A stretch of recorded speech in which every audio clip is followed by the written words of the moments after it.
Welcome to the Gifts for Glory podcast, where we celebrate and promote men and women using their gifts for God's glory. Know someone who is making an impact for God's kingdom using their gifts, talents, and passions? We'd love to meet them. Send us an email at podcast@giftsforglory.com. That's podcast@gifts4glory.com. And now here is our host, Dave Ebert.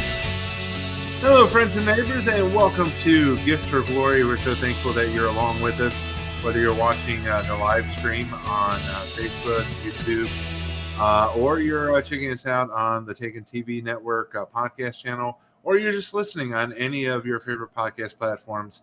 We thank you so much for joining us, and we just encourage you, if you would, like, share, subscribe, and also leave a review if you're on one of those podcast platforms that accepts reviews. Any positive feedback would be wonderful, and also to help more people find the amazing stories that we're able to share here. We just really appreciate that. And if you're new to the show, we thank you for joining us. Feel free to follow us on social media at Gifts4Glory. That's at Gifts4Glory. You can also be a Patreon if you'd like to support what we do. Patreon.com/Gifts4Glory. So we're really excited about this episode of Gifts for Glory. We're pre-recording because of some scheduling things that I have going on. We're putting this out on June 1st, streaming on Facebook and YouTube, and then the podcast going out tomorrow on June 2nd. So we're really excited to share this episode. But before we get into to our guest, let's dive into our Devotions with Dave segment. For today, we're going to be reading out of 1 Peter chapter 4, verses 10 and 11. And this one really fits in with what we do and my philosophy behind Gifts for Glory. In fact, the T-shirt, Our Gifts for His Glory, hashtag OGHG, Our Gifts for His Glory. That's what we're all about. And in 1 Peter chapter 4, Peter's talking about that. Each of you should use whatever gift you have received to serve others as faithful stewards of God's grace in His various forms. If anyone speaks, they should do so as one who speaks the very words of God. If anyone serves, they should do so with the strength God provides, so that in all things God may be praised through Jesus Christ. To Him be the glory and the power forever and ever. Amen.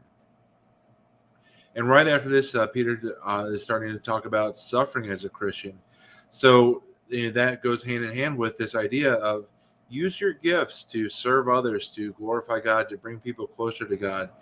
God is the ultimate creator, and we are designed to be in His image, just as creative, just as talented, obviously on a much smaller scale. But it's all about serving Him through the gifts that He's given you, because there's somebody that you're going to be able to reach. Whether it's podcasting or comedy or being a voice in the wilderness, trying to wake people up, to raise awareness, things like that. Each of you should use whatever gift you have received to serve others as faithful stewards of God's grace in its various forms. And, I talked about a lot of creative gifts, but there are administrative gifts. There are gifts of just simply having incredible blessings. Maybe you come from a rich family. Maybe you've been very blessed in your work, and maybe your gift is the ability to give, to support, and to meet needs. So use whatever gift that you have, and use it in a way to be a faithful steward of what God has given you. And it's not to say that everything has to be given away for free. It doesn't mean that if you have a talent or a gift, you can't be paid for it. But use it in a way that honors God. And I just want to encourage you with that. And that's kind of our philosophy with Gifts for Glory. Our passage again was 1 Peter chapter 4, verses 10 and 11. So I just want to encourage you, use your gifts for God's glory. And He will multiply it, He will expand it, and He will use it in many ways that you can't possibly imagine. So that is our Devotions with Dave segment for today. Thank you again for joining us here on Gifts for Glory. Next time I want to bring up our guest. Her name is Donna Carter. She's with an organization called Going Ballistic. She's the founder, president. She's an activist and a patriot. She's a mom with a mission, and she is a Texas dynamo with a passion to articulate ways to protect kids in schools, and also protect the law enforcement officers that ensure their protection. She encourages us to do more than wonder what would happen if there were an active shooter in your child's school. Go beyond the topic of gun control and have a conversation that protects kids and communities. Pray for peace, but be prepared. And so prepare yourselves to meet Donna Carter. Donna, welcome to Gifts for Glory. We're so excited to have you. Thank you so much, Dave. I'm excited to be here. So I was really excited to when Leslie from Felix Strategies reached out and shared your information because as we are sharing this live stream or this video feed, we are just past the anniversary of the Uvalde shootings, the tragedy that happened at that school, where so many things went wrong, and one of them was the police didn't necessarily have the equipment they needed to go in and protect the kids. So that's kind of where Going Ballistic starts, I believe. But in your words, tell us about Going Ballistic and the inspiration behind it. Yes, well, that is exactly the catalyst. My brother-in-law is a retired Texas Ranger. And so after a few days of just praying and lamenting, and I thought I should call Matt. And so I texted him and just said, hey, do you have some time to talk? And we called, we started talking, and it was just one of those conversations where he goes, Donna, it's funny you called. And, I think he had been praying and lamenting as well. And it just turned into one of those conversations that I believe was Holy Spirit inspired, and a lot of the information that I was given by him was things I had not heard yet, like the fact that what happened there had a lot of similarities what happened in Columbine, which was over 30 years ago. And so back in the days of Columbine, what would have been able to take a rifle round would have required a dolly, SWAT type vehicle to bring it to the site and get it off the truck and get it out there. And today, that same piece of equipment, which a shield that can take a rifle round, is just one shield, like a 24 by 30 feet, 36 piece of equipment you can carry in the back seat or the trunk of the car. And and just hearing some of that, my head exploded and my heart broke. And, part of the waiting that a lot of us witnessed on the footage was because that shield that they were waiting on came from the next county. Yeah. And so, and he even said, I don't know why every first responder doesn't have one. And I thought, yeah. And that just started. And he goes, well, you ought to call, Sheriff Shipley is the recipient of the first shield. And I called him and I said, hey, if it were to happen, are we ready? Are we equipped? And, the answer was no. And so, hence Going Ballistic was born. So these shields, approximately how much does one cost? So in the research process of that same question is like, where do you get them? How much are they? I just, went to the internet and started looking into that, praying and seeking is really all I've done thus far. Yeah. And the first phone call I got back was from someone from HighCom Armor. And it was the armor company that supplied the shield that ended up in Uvalde and ended up taking those rounds. And they equip the U.S. Marshals and Texas Rangers and things like that. So it again, I felt like was God. But so HighCom Armor is giving us a deal which is 30% below what the departments can get them for even. And so it's about $4,500. And of course, we're getting their newest.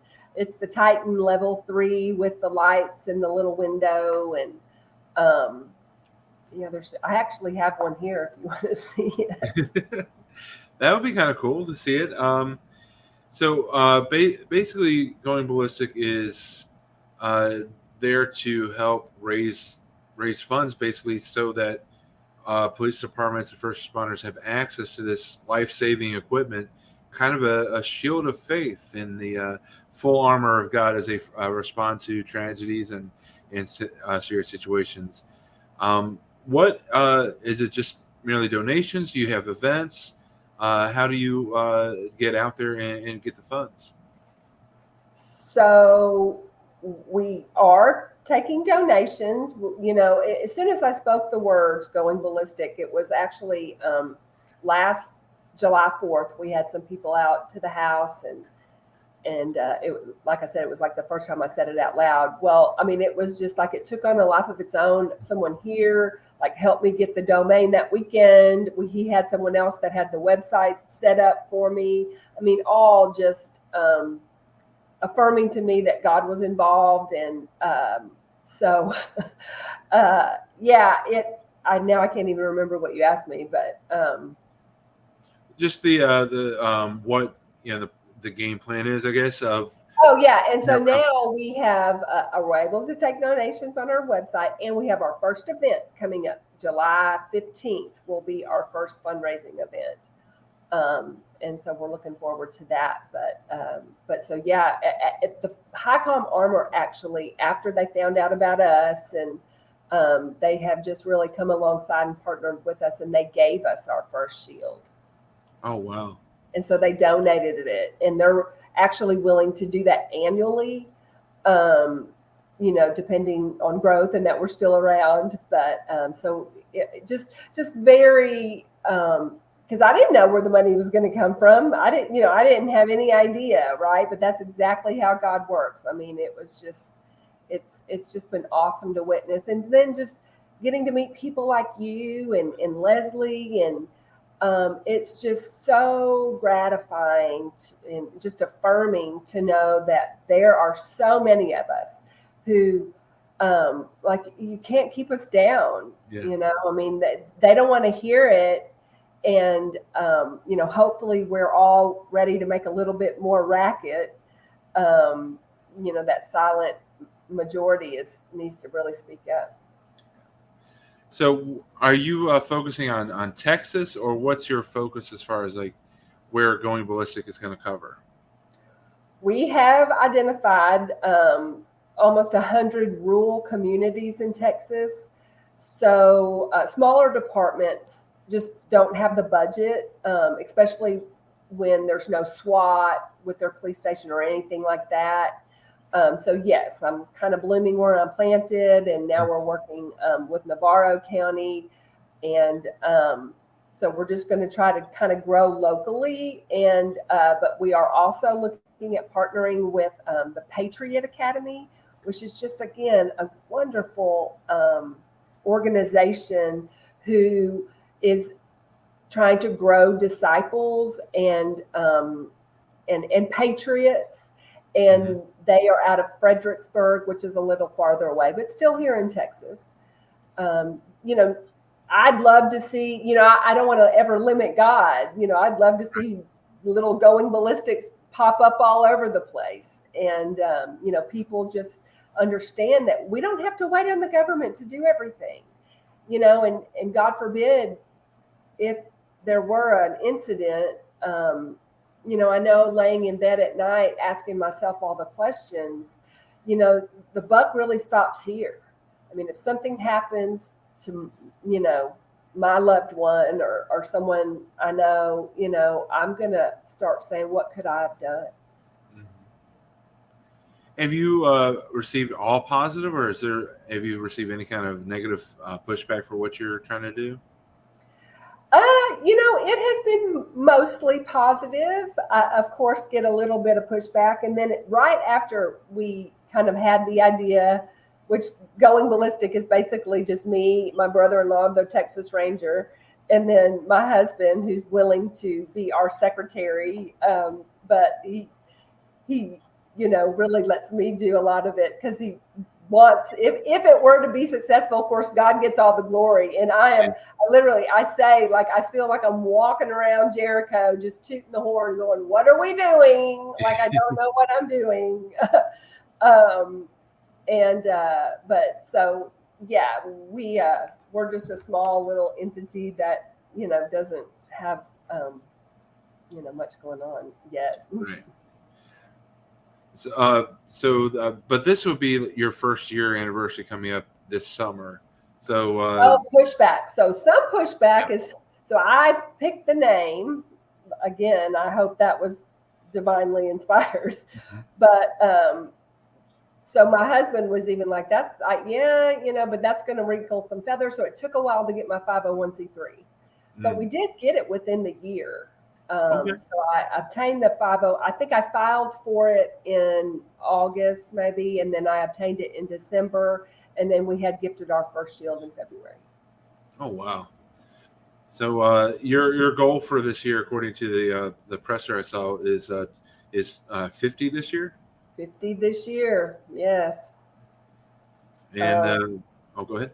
No, that seemed like, wow, yeah, but again, I'd rather have a high goal and not hit it than underestimate or, I don't mind failing. I'm not in the results business. My husband is territorial and protective of me, and, it's like, but I've embarrassed myself for less, I'm not worried about any of that. And that's the thing when it's on something that you're doing for God, even if you fall flat on your face, you're in the perfect position because you're laying prostrate before Him. Mm-hmm. So it reminds me of the Blues Brothers. I don't know if you remember that movie. Oh yeah, we're on a mission from God. Yeah. So I want to transition in. One of my favorite parts of every episode is we talk about our guest testimony, their story of how they found the Lord or how they let the Lord find them. So did you grow up in a Christian home, or how did you come to Christian faith? I was blessed to grow up in a Christian home. I remember being in about the second grade and starting to spend the night with friends. And, at my house, we had dinner on the table at 5:00 and we prayed before meals. And I thought everybody did that. Mm-hmm. And so I just remember it kind of, of course, first of all, nobody eats that early. My parents were self-employed. And so, that's what we did. And so eating late and, the whole family not being together because of, working parents or whatever. It was just a new experience for me. And so I'm so grateful for that. Mm-hmm. Saved at 7. I was, baptized and understood then what I was doing and it was actually on Father's Day. And I then went wayward for a while. I was born or grew up in the 80s, and it was a very tumultuous time in lots of and I was just rebellious. I took that wide gate path and but never lost my faith, never, and I would sit on the bar stool or whatever and just, talk about how, I'm way past denial, and I knew my faith, I was so just lost and deceived and delusional, but was just served a big portion of faith. And so, I fell back on mercy and grace and really just abused them and how unfortunate, until, I kind of woke up, grew up, and, at 40, I really then had a recommitment of my life, and the Holy Spirit, I believe, interacted with me in a way that had not before that, and that was because I was doing some different things and had true repentance, and a mentor that led me into a real dependence on God, and not just a belief in God. It's very different. Like my faith, I never doubted God, but as far as being obedient and depending on Him, I was clueless about. I had no idea how or why I would do that. And so that changed everything for me. And so I was in a relationship at that time, after many broken hearts and relationships by me. And my husband, who I'm married to now, we got married, and he and I were older and had not had children. And so and he too, a strong believer. He was the first person who really was a spiritual leader. And boy, did I need it. And I'm just so grateful for him. And he stuck by me through a lot of the hard years at the end, and then waited to see if I was really changed for a while, which I don't blame him a bit. And then, so one of the remarkable things God did for us is we had our first child when I was 48, and he was 61. Wow. So congratulations. Thanks. You said first child, so that means there's more on the way, or there are more? No, just meaning he nor I had ever had children. All right. Well, that is awesome. How did you guys end up meeting? How did that happen? Well, I was living in Little Rock, Arkansas at the time, so I did, a lot of geographical changes and stuff like that. And I met a girl that knew him from. I grew up in Texas, and he was in Texas. He grew up in Missouri, but I met her, and she called him, and the first thing she said to him was, "Your prayers have been answered." And so we started dating then, and I moved back to Texas. I moved to Dallas in 2006, and we started our life together with some hiccups along the way, and Sure. Like I say, I didn't really get straightened out. And if it hadn't been for him unconditionally loving me, I don't think I ever really understood. As wonderful as my parents are, and were, it was be good, get good, or you know what I mean. And Right. it was really foreign to me to not have any conditions on it. Behavior didn't matter, and expectations are never lowered because of performance and things like that. Wow. So was your husband was kind of your catalyst to getting back into faith, or he helped guide you along that way?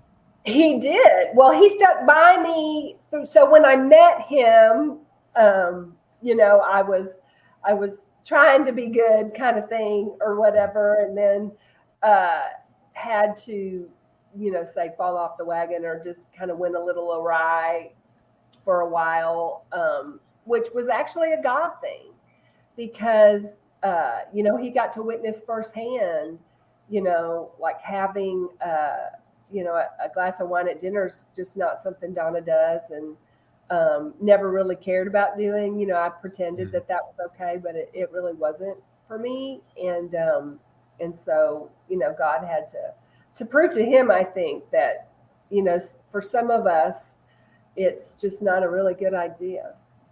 Yeah. How hard do you think it was for you guys, being later in life, to be able to come together and have a marriage, and then have a baby? Do you think it was more challenging, or do you think that because you're more mature, you guys adjusted easier? I think that the difficulty is the same. I think that everything in life has its pros and cons and has the flip side of the coin. And that had we been able or willing, I'm not sure, like the first 6 months we met to do it then, I think there would have been a wonderful result from that. I think there probably would have been more children. There would have been, and then, right, there'd have been the flip side. He worked all the time, never would have been there. Like life really is hard for everyone. It's so hard. Now we are both retired. We are basically stay-at-home parents with all the time in the world. Is that great for our son? I don't know. I mean, if you love him and raise him up, to the best of your ability, like God is going to do what he's going to do in that child's life. And I don't have to feel personally responsible for that. All I can do is all I can do. And if you're working all the time and have 10 kids, it's still all you can do. And it's still, you've got more energy and you've got, other kids for them to play with. But for us, we've got more free time and disposable income, or, like, I don't think it's ever easy. And I don't think you ever have to be, deceived that it's harder for you than anybody else, because it's always hard. Yeah, absolutely.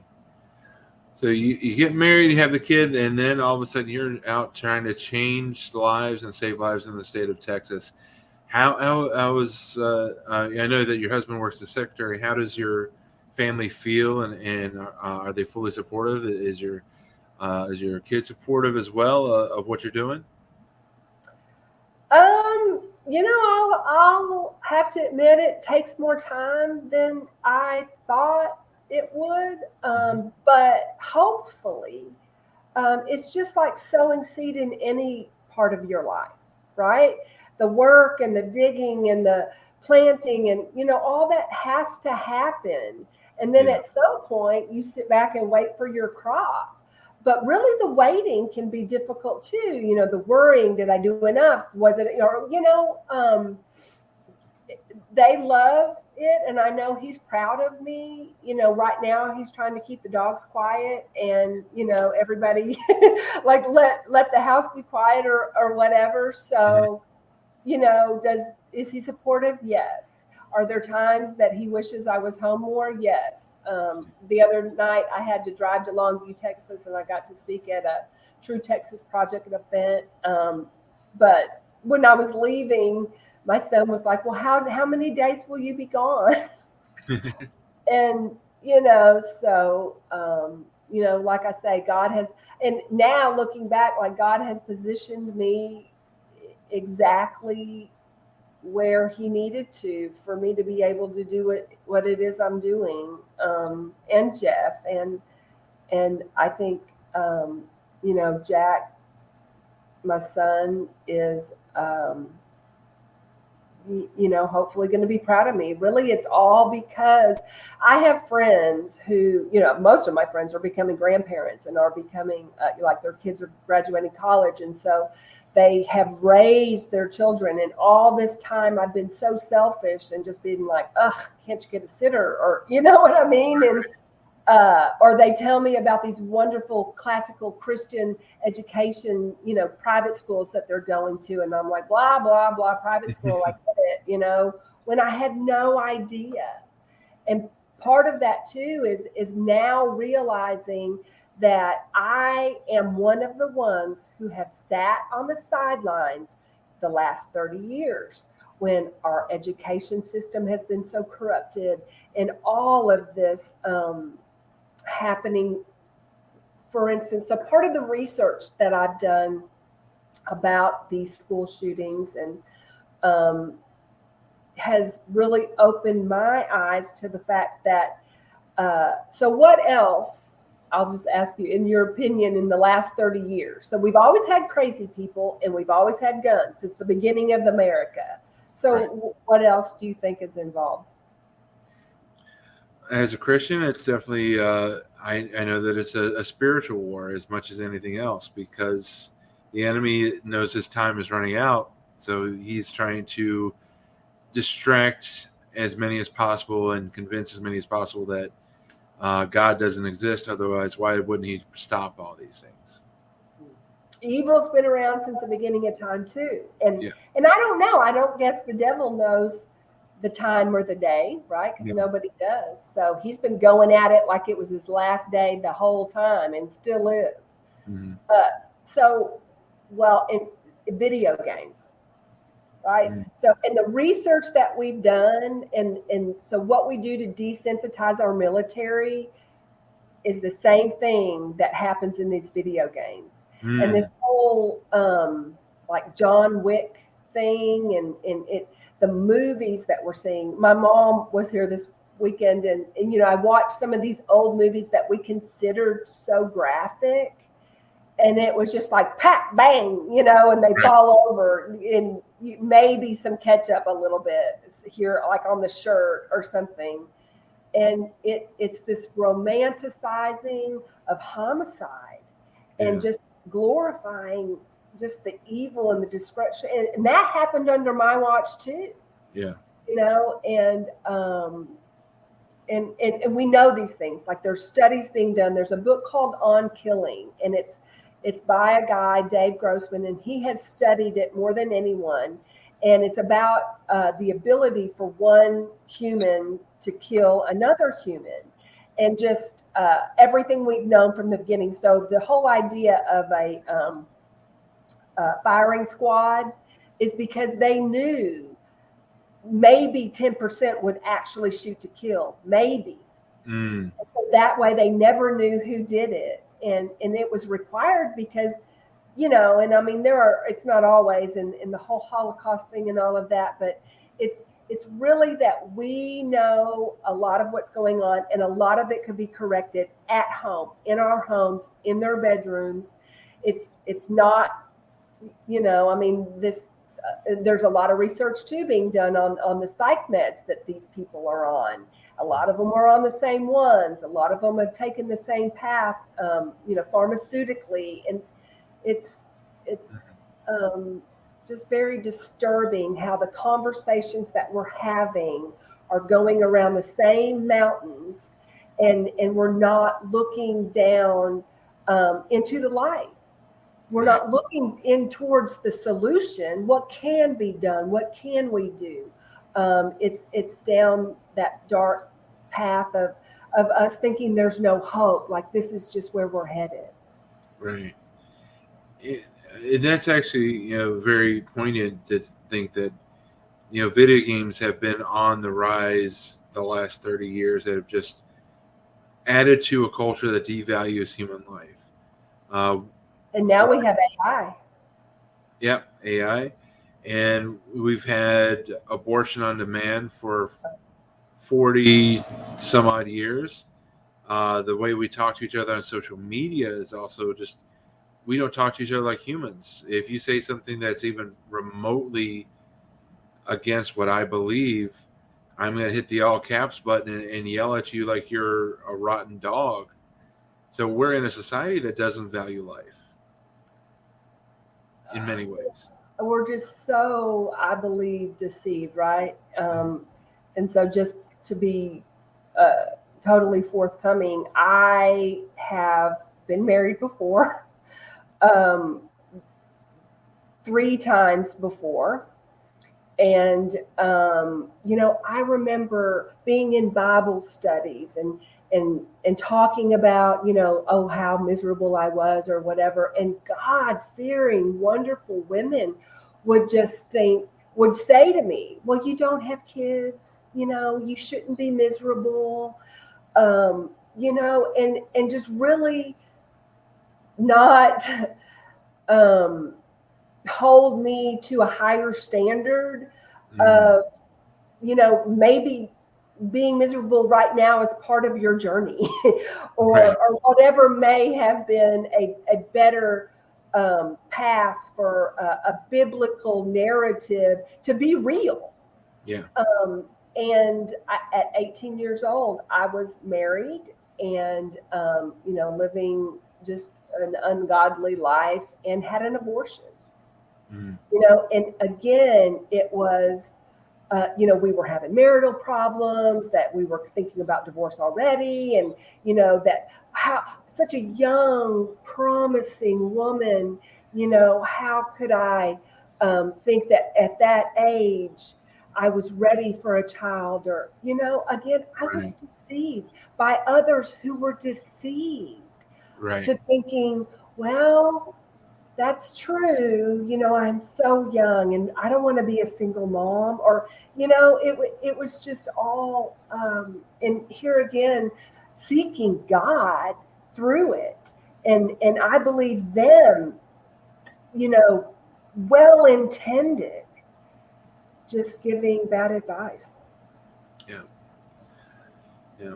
Unfortunately, we listen to our emotions a little bit more than we listen to God sometimes, and we want so badly just to be the encourager and the helper that we sacrifice sound theological doctrine for the feel-good moment. We tickle each other's ears because we want to comfort one another instead of holding to account. So, yeah, totally understand what you mean. I obviously don't understand, you know, what you went through seeing that, but it's very important that we tell each other the truth in love. Well, and not spin it. Right. I mean, the Bible's the Bible, and it's as real today as it was then, and it's as applicable today as it was then. There's no need to do that, and we don't have to water it down.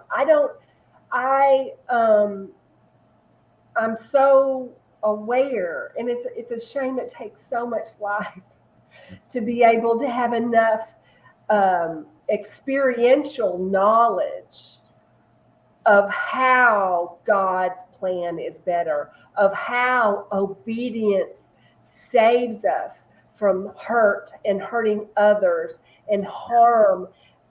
He's not trying to be a killjoy, you know, that there is true freedom in surrender and in obedience.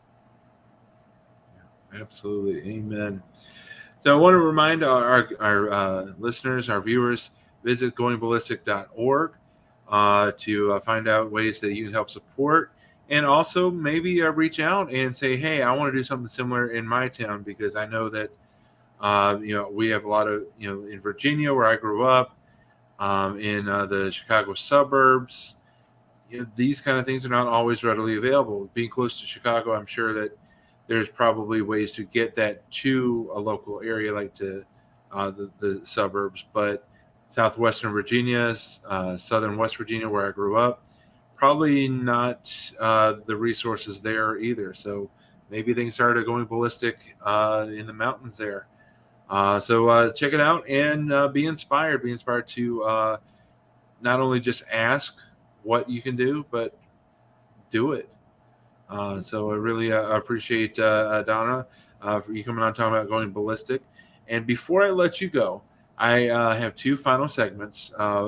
The final segment will be asking you to give your wise counsel to anyone that has a gift, a talent, a passion, and they want to use it in a way to honor God. So that'll be our final question. So I'll let that marinate for a few moments. And until we get there, we have the interrogation, which are 7 random questions that otherwise wouldn't have fit in the rest of the conversation. Most of them are softball, so nothing to worry about. So we'll dive into the interrogation now.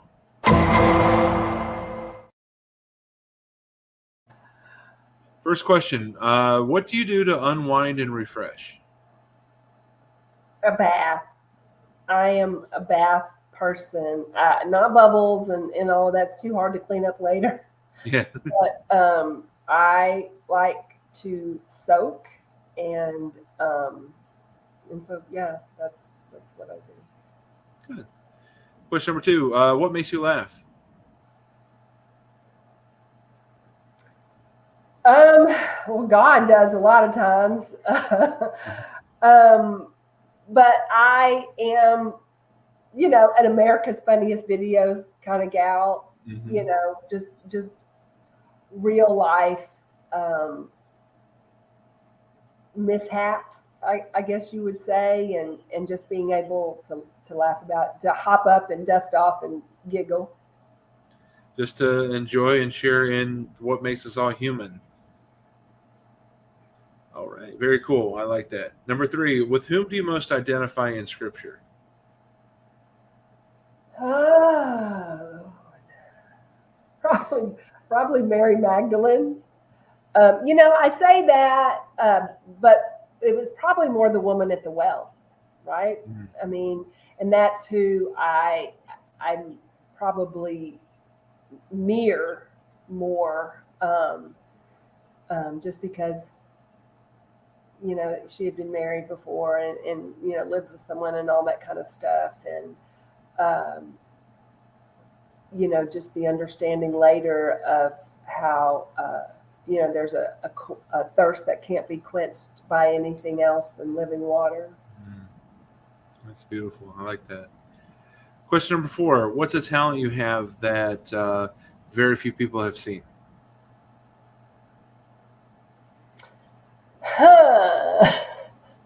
Well, it's funny. It just reminded me. So when I was little, I had, if my parents had not been able to afford dental work, so I had, the gap in the middle that was so big that muscle hung down in between your front 2 teeth, and then I was missing my next 2 teeth, which are called your laterals, and so I had a removable flipper, which I could flip down my lateral teeth till I was 27, I think. And so I could, do it, and I kind of looked like a vampire. But now I had got a permanent bridge done, and I wish I'd have never done it. So it's not nearly as cool, and I filed down perfectly good teeth. But so a talent that I have, I'll tell you, through this and God using some of my talents is being a squeaky wheel. Mm. I don't mind, talking to people I don't know and picking up the phone and, I guess that's kind of a talent that maybe be a character defect too. I'm not sure, but God uses both. Yeah. Question number 5, where would you most like to visit in this life?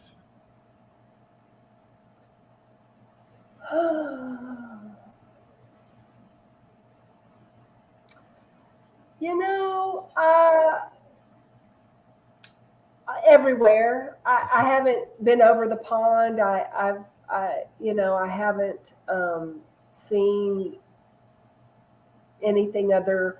Well, the United States and Mexico.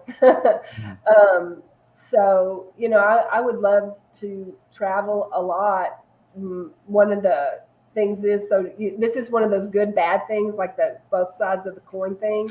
So I meet this wonderful man who's financially stable, and he won't get on an airplane. So you take the good with the bad. Yeah. Well, you can take a cruise, take a boat. Yeah. And I used to think maybe I'd be able to get him on a boat or something like that. And then you remember a few years back when it was like all those cruises were stranded, and so I don't think that's going to happen. Which I could maybe do a river cruise. Like I haven't lost full hope on that, but my son and I could maybe travel, and maybe I can get him on an airplane, and when he's old enough. He's only 5. Okay. We'll pray for your husband's deliverance from his irrational fear of international travel. Thank you. I quit praying for that. I thought, he's fine. Question number 6. Who is your hero? Jesus is too easy. So next. Yeah.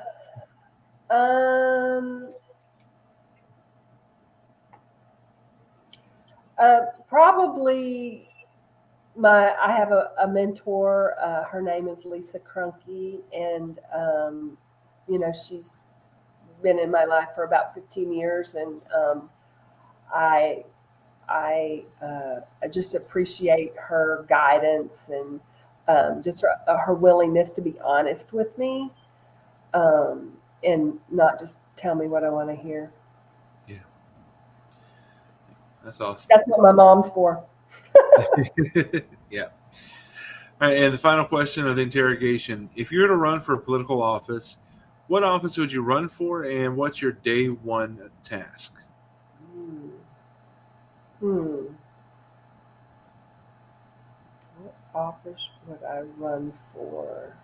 Probably mayor, because I hear that there's a town in Texas. It's called Stafford, Texas, and I just heard this too. It's funny, and I used to work in Stafford a lifetime ago, but that they have no property taxes because of their mayor.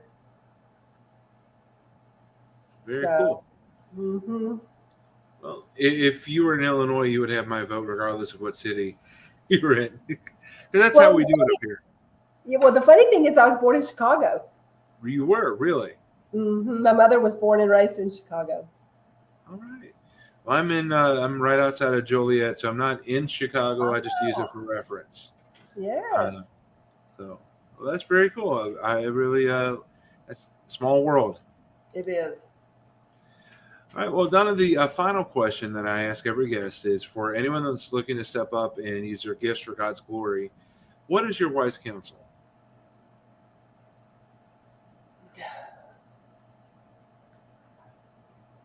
It's funny. So I was just going to say do it, right? But it's funny because just doing what is right in front of you with the thought of others in mind. Because I think we spend a lot of time thinking about ourselves, and I used to really beat myself up a lot. Mm-hmm. And, I didn't realize that's Donna sitting around thinking about Donna. Mm-hmm. And it wasn't helping at all. And so that would be my thing is ask the person next to you, how they're doing, what do they need, and then start to help them fulfill their need. And, and that for me, that's go do the dishes or go do some laundry or, it doesn't have to be this big, huge thing. I think it starts simple and, at home, which is sometimes the hardest place to do it. And then, at church and then at school and then at, on a community level. We've really lost that local community thing. And maybe, it's a good thing because you and I probably wouldn't be talking right now if it weren't for the ability for us to do this. And maybe the community's just grown and the church has grown. It was never a building anyway. But it would be that follow that small, still voice. Like you are passionate about something. And the way I find out what I'm passionate about is what makes me mad. Yeah. It doesn't take long and you will know, and there will be an opportunity. God will open doors. God will open, and I've had some kicked, slammed shut in my face. And, if that hadn't happened, I'd have continued down those paths rather than, be open to whatever it was God had next. Absolutely. Well, Donna, go ahead. No, it was fear not. Don't be afraid. Do not be afraid. Well, Donna Carter, thank you so much for coming on Gifts for Glory to talk about going ballistic and just showing us that there are 1,000,001 ways to serve God. There are 1,000,001 ways to get involved and serve your fellow man. And like I said, if it makes you angry, if you're passionate about it, find a way to go fix it. And I think that you're a great example. And I just really appreciate your heart and pray huge success for going ballistic and that you will someday be able to take a special honeymoon overseas. Thank you, Dave. Thank you so much. It's just so inspiring to know you're out there and you're in the fight, in the battle that we know is already won, but I'm still going to put up a fight. Yeah. Amen. Well, thank you all so much for joining us on Gifts for Glory. We will see you in 2 weeks right here on Facebook, on YouTube, or wherever you get your podcast. We'll see you next time.